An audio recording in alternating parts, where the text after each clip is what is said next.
কোচবিহার শহরটার নাম শুধু বইয়ের পাতাতেই পড়েছিলাম, কোনোদিনই সুযোগ হয়ে উঠছিল না কোচবিহার শহরটাকে কাছ থেকে দেখার।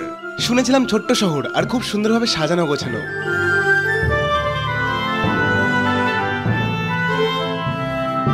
সেটাই দেখার জন্য উত্তরবঙ্গের পাহাড়ের বুক চিরে ছুটে আসলাম কলকাতা থেকে 686 কিলোমিটার দূরে কোচবিহার। অনেকের মুখে শুনেছিলাম কোচবিহারের রাজবাড়ির ব্যাপারে, কিন্তু আজ দেখলাম নিজের চোখে। তাছাড়াও দেখলাম কোচবিহারের বিখ্যাত মদন মোহন মন্দির, কোচবিহারের রাজার স্কুল, রাজার কলেজ, রাজার ক্লাব, আরও অনেক কিছু। এই সব কিছুই নিয়ে থাকছে আজকের এই স্পেশাল ভিডিওটা। আশা করি তোমাদের ভালো লাগবে। তো চলো সময় নষ্ট না করে আজকের এই স্পেশাল ভিডিওটা শুরু করা যাক। সো বন্ধুরা, এখন বেরিয়ে চলে আসলাম বাস স্ট্যান্ডের কাছে। এই যে আমরা এখানে হোটেলটা নিয়েছিলাম, এই যে হোটেলটা নিয়েছিলাম ওই উপরেই ছিলাম। তো এই যে তোমরা বাস স্ট্যান্ডটা কিছুটা এরকম দেখতে পারবে। এই পাশে রয়েছে বাস স্ট্যান্ড, আর এখানে টোটো রয়েছে, আর এখানে একটা দোকান রয়েছে। সকালবেলা ব্রেকফাস্টটা এখানে করতে পারো। তারপরে তোমরা এখানে টোটো পেয়ে যাবে, টোটোতে করে তোমরা চারিদিকে ঘুরে দেখতে পারো।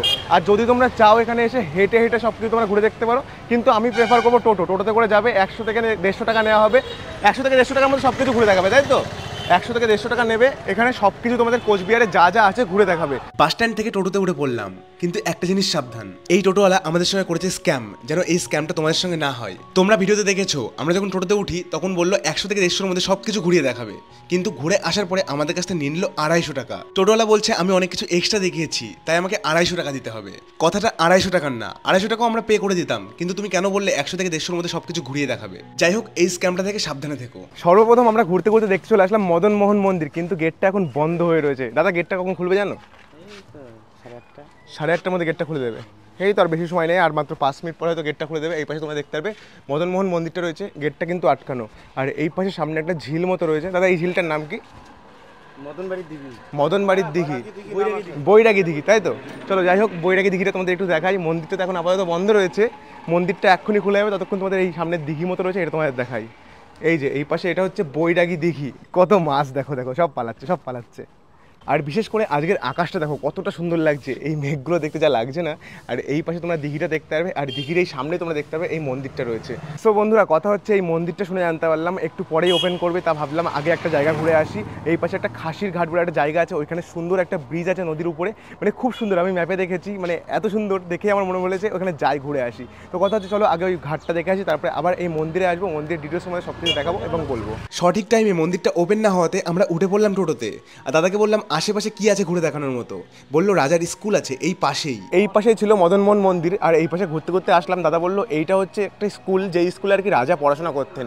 মানে 1861 সালে প্রতিষ্ঠিত হয়েছিল, 2011 সালে, আর এটা বন্ধ হয়ে গেছে। কিন্তু এখন আবার পড়াশোনা এখানে হয় শুনে জানতে পারলাম, কিন্তু এখানে এখন আমরা ভিতরে ঢুকতে পারবো না, বাইরে থেকে মোটামুটি তোমরা দেখো। এই যে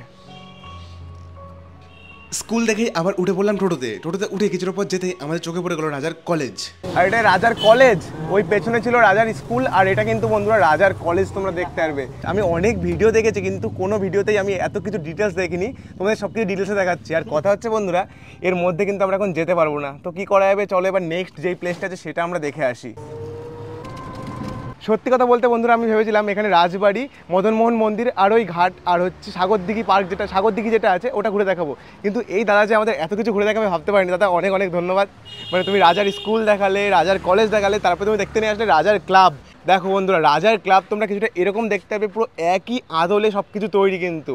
আর এই পাশে একটা গাছ রয়েছে, এই গাছটা দেখো কতটা সুন্দর লাগছে, আর সামনে তোমরা কিছুটা এরকম পরিবেশ দেখতে পারবে। আর বন্ধুরা, এই দাদা এমন একটা কথা বললো না, শুনে আমার গায়ের মধ্যে শিগড়ে উঠলো। এখানকার রাজা নৃপেন্দ্র নারায়ণ, সে নাকি মানুষ বলে দিত। সত্যি দাদা, এই কথাটা একদম সঠিক? হ্যাঁ, মানুষ বলে দিত। আমি তোমাকে দেখাই দিব, জিনিস আছে সব দেখিয়ে দিবা। মানে বন্ধুরা, সত্যি আমার গা শিগড়ে উঠছে শুনে, রাজা নাকি মানুষ বলে দিত। সত্যি ভাবা যায় বলো তো?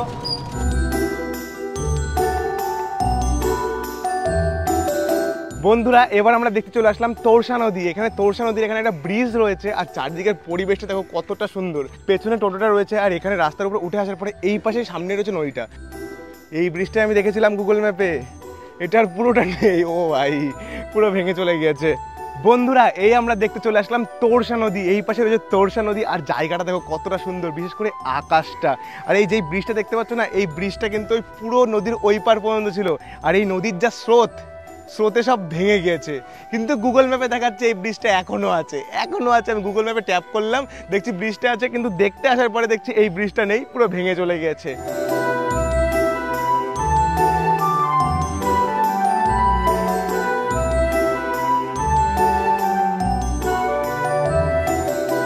এইগুলোর মাধ্যমে মাছ ধরা হয় বলো, জল উঠে গেলে? এই যে এইগুলোর মাধ্যমে কিন্তু বন্ধুরা মাছ ধরা হয় যখন জল উঠে যায়। বন্ধুরা এবার আমরা চলে আসলাম এমন একটা জায়গায়, এখানে নাকি রাজা নৃপেন্দ্র নারায়ণ রায় মানুষ বলে দিত। পেছনে যে মন্দিরটা দেখতে পাচ্ছ, এটা হচ্ছে কি মন্দির? এটা দেবীবাড়ি মন্দির তোমরা দেখতে পাবে। আর এখানে রাজার নিয়মে পূজা হতো, এখনও তো পূজা হয়, দুর্গা পূজা হয়, তাই তো? এখানে বিশাল সুন্দর করে বন্ধুরা দুর্গা পুজো হয়। আর বন্ধুরা এই মন্দিরে রাজার আমলে নাকি মানুষের রক্ত ছাড়া পুজো হতো না। জাস্ট ভাবো, সত্যি ভাবলেই কেমন লাগে। আর ওই সামনে সেই জায়গাটা রয়েছে যেখানে আর কি মানুষকে বলি দেওয়া হতো, ওই সামনে তোমাদের দেখাবো, চলো। আর বন্ধুরা এই যে জায়গাটা দেখতে পাচ্ছ, এখানেই নাকি রাজা মানুষকে বলি দিত। মানে জাস্ট ভাবো, এই যে সেই জায়গা, এখানে মানুষের মাথাটা ঢুকিয়ে দিয়ে বলি দেওয়া হতো। আর এই সামনে রয়েছে মন্দিরটা, মানে শুনেই কেমন লাগছে, শুনেই মনে হচ্ছে অবিশ্বাস্য। আর আরেকটা জিনিস শুনে জানতে পারলাম, এখানে নাকি এখনও মানুষের রক্ত ছাড়া পুজো হয় না, মানে অল্প রক্ত লাগে, মানে মানুষটাকে বলি দেওয়া হয় না, এটাই আর কি। বন্ধুরা আবার আমরা দেখতে চলে আসলাম এই পাশে যে মন্দিরটা রয়েছে মদন মোহন মন্দির, তখন বন্ধ ছিল, এখন ওপেন হয়ে গেছে। চলো তোমাদের ভিতর থেকে দেখাই। তোমরা মন্দিরটা কিছুটা এরকম দেখতে পারবে। এই যে তোমরা গেটটা দেখতে পাচ্ছ, এখানে তোমরা সব কিছু স্ক্যান করে তারপরে তোমরা ঢুকতে পারবে। আর সামনেই রয়েছে মেন মন্দিরটা। আর বন্ধুরা তোমরা মন্দিরের ভিতরে প্রবেশ করলে দেখতে পাবে সামনে রয়েছে সুন্দর একটা মন্দির, আর এই পাশেও একটা মন্দির রয়েছে, আর এই পাশেও একটা মন্দির রয়েছে। তো যেই মন্দিরটা তোমরা দেখতে পাচ্ছ, এইটা কিন্তু শ্রীকৃষ্ণের মন্দির। মদন মোহন মানে শ্রীকৃষ্ণ, আর এই পাশে রয়েছে মা কালীর মন্দির। চারিদিক দিয়ে তোমরা পরিবেশটা কিছুটা এরকম দেখতে পারবে। আর নিচে যা গরম, এই গরমের জন্য এখানে কার্পেট মতো পাতা রয়েছে। দেখো বন্ধুরা, চারিদিক থেকে পরিবেশটা খুবই সুন্দর। আর কালকে রাতে আমরা এসেছিলাম, রাতের কিছু ফুটেজ তোমাদের দেখিয়ে দেবো, মানে জাস্ট অসাধারণ, সত্যিই খুব সুন্দর জায়গাটা। আর রাতে যখন চারিদিক থেকে লাইটটাকে জ্বালিয়ে দেওয়া হয় না, সত্যি খুব সুন্দর লাগে।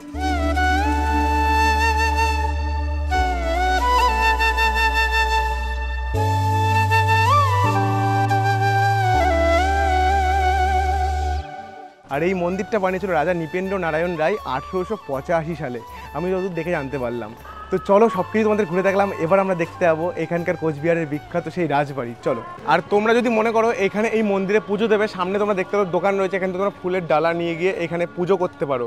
সো বন্ধুরা সবশেষে এবার আমরা দেখতে চলে আসলাম কোচবিহারের সেই বিখ্যাত রাজবাড়ি। এই পাশে রয়েছে রাজবাড়ি, আর এই হচ্ছে রাজবাড়ির মেন গেট। আর এই পাশে আরও একটা গেট রয়েছে, তোমরা চাইলে অনলাইনেও টিকিট কাটতে পারো, আর এখান থেকে অফলাইনেও কাটা যায়। চলো আমরা অনলাইনে ট্রাই করবো। সো বন্ধুরা কথা হচ্ছে রাজবাড়ির মধ্যে ঢুকে চলে আসলাম, কিন্তু এখানে এত রকম রেস্ট্রিকশন, কি বলবো, গিম্বেল নিয়ে ভিডিও করা অ্যালাউ নেই, তারপরে হচ্ছে মাইক অ্যাটাচ করে কথা বলা যাবে না। এখন কোনো রকম সাইড থেকে এসে আমরা ভিডিও করছি, ধরলে পরে ফাইন হবে, তোমার জন্য করছি। তো চলো ওইটুকু হতেই থাকে, ফাইন হলে ফাইন করে দেবো, তোমার জন্য ভিডিও করতে হবে। সত্যি কথা বলতে বন্ধুরা, আজকের যা ওয়েদার আর যা লাগছে না চারিদিকে সব কিছু দেখতে, সত্যিই খুব সুন্দর লাগছে। তোমরা কমেন্ট করে জানিও তোমাদের কেমন লাগছে। মানে এই পাশে রয়েছে রাজবাড়ি, আকাশে সাদা সাদা মেঘ আর এত সুন্দর গ্লোয়িং আকাশ। আর বন্ধুরা কথা হচ্ছে এই যে জঙ্গল রয়েছে না, এই জঙ্গলে কিন্তু আছে সাপ। ব্যানারে লেখা রয়েছে এই জঙ্গলের মধ্যে কেউ প্রবেশ করবে না, সাপ থেকে সাবধান। তো কথা হচ্ছে জঙ্গল তোমরা কেন করে রেখেছো? জঙ্গলের মধ্যে মানুষ ঢুকবেই। আমরা ঢুকে আসার পরে, বাইরে আসার পরে বুঝতে পারলাম এই জঙ্গলের মধ্যে ঢুকলে পরে সাপের একটা ভয় থাকে। যাই হোক, এখানে কিন্তু কথা বলে ভিডিও করা অ্যালাউ নেই, তাও মোটামুটি তোমাদের দেখাচ্ছি। চারিদিকে পরিবেশটা কিন্তু খুবই সুন্দর। এই যে এই পাশে রয়েছে এত সুন্দর সুন্দর সব ফুল গাছ, সামনে রয়েছে সিকিউরিটি, পেছনে রাজবাড়িটা রয়েছে, খুবই সুন্দর লাগছে। কিন্তু এরকম মানা সব কিছু,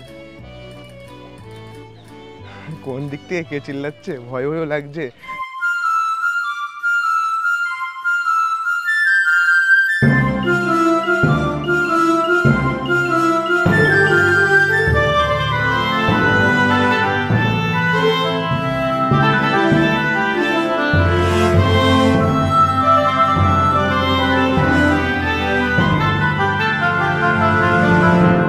সো বন্ধুরা কথা হচ্ছে ভিতরে তোমাদের ঢুকতে হলে মোবাইলটা সুইচ অফ করে তারপরে ঢুকতে হবে। তো কথা হচ্ছে ভিতরে তো কোনো রকম ভিডিও করা অ্যালাউ নেই, তাই মোবাইলটা সুইচ অফ করে ভিতরে ঢুকেছিলাম। ভিতরে আছে সব রাজার আমলের অনেক সব জিনিসপত্র, আসবাবপত্র থেকে শুরু করে রাজার পোশাক, আরও অনেক কিছু।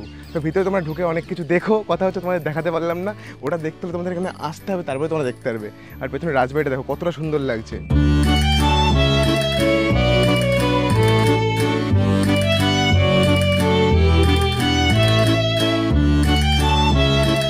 এই যে জায়গাটা আছে, এই জায়গাটায় কিন্তু বং মিডিয়া অনেক শ্যুট করেছে, আমরা কিন্তু অনেক ভিডিও দেখেছি।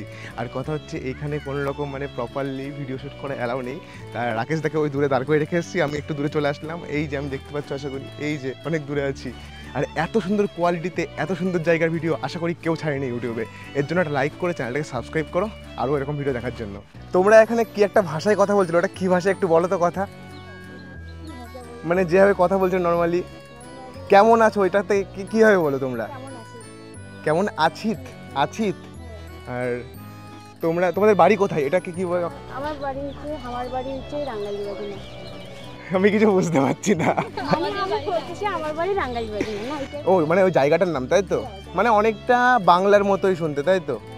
তোমাদের কেমন লাগলো জায়গাটা? আমি ভালো অনেক সুন্দর। তোমার কিন্তু ওই ফ্রেন্ডটা কিন্তু লজ্জা পাচ্ছে।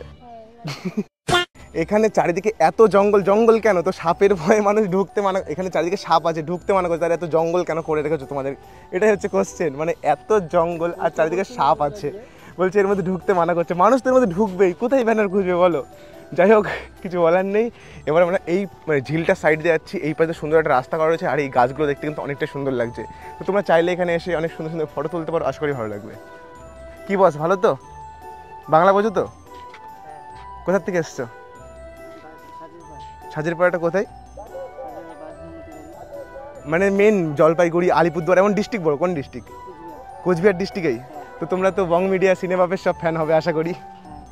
রাজবাড়ির চারিদিক দিয়ে তোমাদের দেখিয়ে আসলাম, আর এখান থেকে সত্যি কথা বলতে আমার যেতে ইচ্ছে করছে না, পেছনে এত সুন্দর মনে হচ্ছে পুরো সব কিছু আর্টিফিশিয়াল। সো বন্ধুরা, কথা হচ্ছে আজকে ভিডিওতে আমি তোমাদের দেখলাম তোমরা কোচবিহারে কী কী আছে, কী কী ঘুরে দেখবে। আর তার থেকে বড় কথা, আমি জানতাম কোচবিহারে শুধু 3 থেকে 4টে ঘুরতে যাওয়ার জায়গা আছে, কিন্তু এখানে আসার পরে যে এত কিছু দেখবো আর তোমাদের দেখাবো, আমি সত্যিই ভাবতে পারিনি। সত্যি কথা বলতে কোচবিহার আসার পর সত্যি আমার মন ভরে গিয়েছে, এটুকু বলতে মানে টাকা উসুল, সত্যি সত্যি। তো ভিডিওটা ভালো লাগলে একটা লাইক করে চ্যানেলটাকে সাবস্ক্রাইব করে দিও। সাবস্ক্রাইব করলে আরও এরকম ভালো ভালো ভিডিও তোমাদের দিতে পারবো উপহার হিসেবে। যাই হোক, সাবস্ক্রাইবটা করার পরে বেল আইকনটা অবশ্যই প্রেস করো, বেল আইকনটা প্রেস করলে পরে তোমরা সবার আগে ভিডিওটা দেখতে পারবে। যাই হোক, আজকের মতো এইটুকুই, বাই।